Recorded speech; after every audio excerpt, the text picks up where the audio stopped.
За произведено и продадено млеко, државата на сточарите им должи премија за 16 месеци.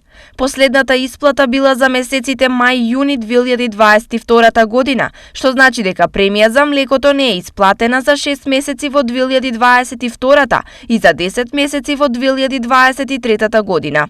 Вака, премиите каснат многу за сета исплата што е за млеко и за другите работи, што кажаат, нели, дека треба да ги платат, више јаго едно, скоро 8 месеца или година ли има, како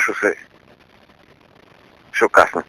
Висината на поддршката изнесува 3,5 денари по литар за произведено и продадено кравио млеко и 4,5 по литар за произведено и предадено овчо и козјо млеко, што за сточарите значи неисплаќање на парите.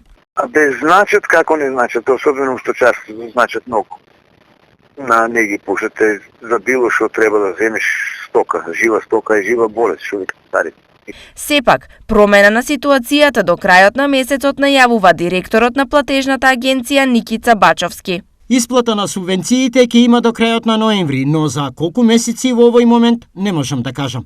Изјави Бачовски за Зелена берза.